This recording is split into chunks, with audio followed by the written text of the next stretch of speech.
नमस्कार मेरे प्यारे विद्यार्थियों, मैं नीरज सिंह राजा हमारे नक्षत्र एजुकेशन के ऑनलाइन मंच पर आपका तहे दिल से हार्दिक स्वागत करता हूं। और मैं लेकर आया हूं सभी प्रतियोगी परीक्षाओं के लिए वस्तुनिष्ठ प्रश्नों की श्रृंखला, जो आपके लिए महत्वपूर्ण और उपयोगी हो सकती है। और आज हम चर्चा करने वाले हैं गत वर्ष की प्रतियोगी परीक्षाओं में पूछे गए प्रश्नों के बारे में, जो सभी प्रश्न शीट में आए हुए हैं। अब हम चलते हैं हमारे पहले प्रश्न की ओर। निम्नलिखित में से कौन सा स्थानांतरित कृषि क्षेत्र सुमेलित नहीं है? ए पोनम केरल, पोंडू आंध्र प्रदेश ओडिशा, झूम असम या फिर कुमारी मध्य प्रदेश। हमारा आंसर होगा कुमारी मध्य प्रदेश। अब चलते हैं हमारे अगले प्रश्न की ओर। पाक स्ट्रेट अवस्थित है।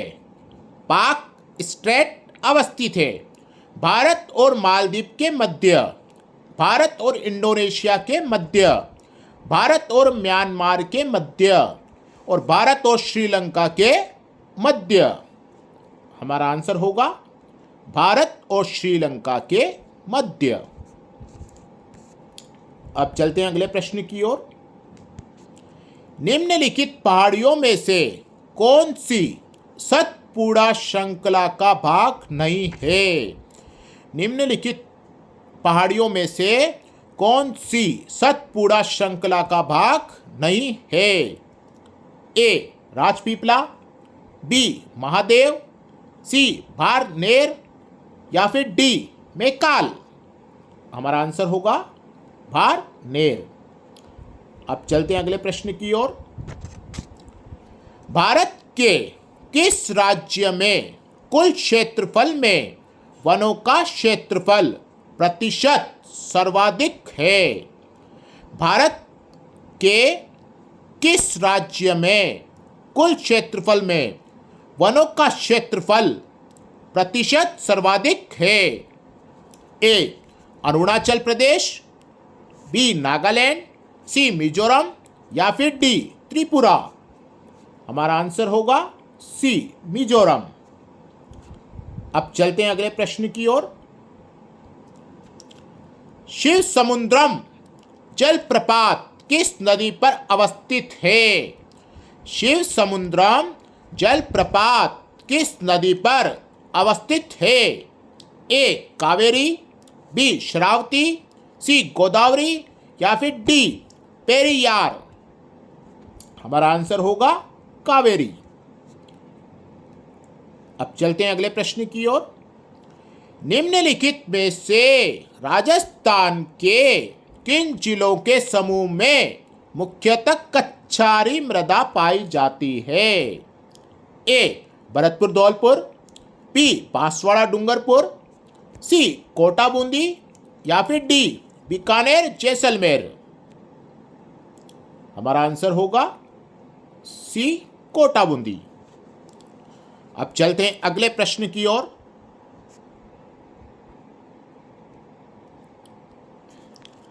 जनगणना 2011 के अनुसार राजस्थान में लिंगानुपात ए राष्ट्रीय औसत से 15 बिंदु कम है, बी राष्ट्रीय औसत से 6 बिंदु अधिक है, राष्ट्रीय औसत से 6 बिंदु कम है या फिर डी राष्ट्रीय औसत से 11 बिंदु कम है। आंसर होगा ए राष्ट्रीय औसत से 15 बिंदु कम है। अब चलते हैं अगले प्रश्न की ओर। 2011 की जनगणना के अनुसार राजस्थान की कुल जनसंख्या में अनुसूचित जनजाति की जनसंख्या का प्रतिशत है। 2011 की जनगणना के अनुसार राजस्थान की कुल जनसंख्या में अनुसूचित जनजाति की जनसंख्या का प्रतिशत है। ए 14.8, बी 16.9, सी 13.5 या फिर डी 13.3। आंसर होगा 13.5। अब चलते हैं अगले प्रश्न की ओर। इसरदा बांध परियोजना किन जिलों में निर्मित किया गया है? इसरदा बांध परियोजना किन जिलों में निर्मित किया गया है? ए टोंक और सवाई माधोपुर, बी कोटा और बारा, सी झालावाड़ और बारा, या फिर डी डूंगरपुर और बांसवाड़ा। आंसर होगा हमारा टोंक और सवाई माधोपुर। अब चलते अगले प्रश्न की ओर। निम्नांकित में से कौन सा स्थलाकृति अवस्थिति सही सुमेलित नहीं है? निम्नांकित में से कौन सा स्थलाकृति अवस्थिति सही सुमेलित नहीं है? उड़िया पठार माउंट आबू, बी भाकर पूर्वी सिरोही, सी लसाड़िया पठार राजसमंद, या फिर डी बोराट पठार कुंभलगढ़ से गोकुंदा के मध्य। हमारा आंसर होगा सी लसाड़िया पठार राजसमंद। अब चलते अगले प्रश्न की ओर।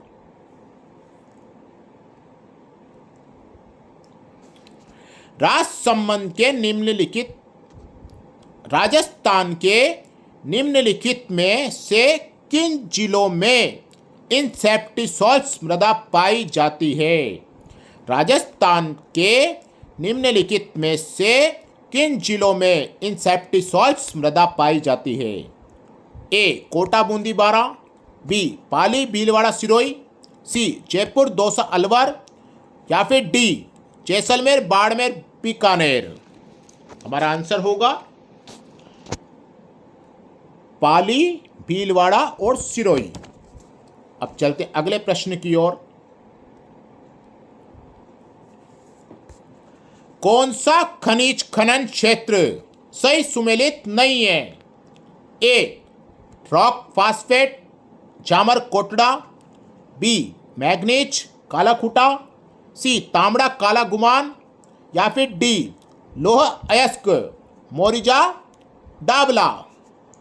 आंसर होगा तांबड़ा काला गुमान। अब चलते हैं अगले प्रश्न की ओर। शेरगढ़ वन्य जीव अभयारण्य किस जिले में स्थित है? शेरगढ़ वन्य जीव अभयारण्य किस जिले में स्थित है? ए बूंदी, बी बारा, सी सवाई माधोपुर, या फिर डी करौली। आंसर होगा बी बारा। अब चलते अगले प्रश्न की ओर। राजस्थान का सबसे बड़ा कृषि जलवायु प्रदेश कौन सा है?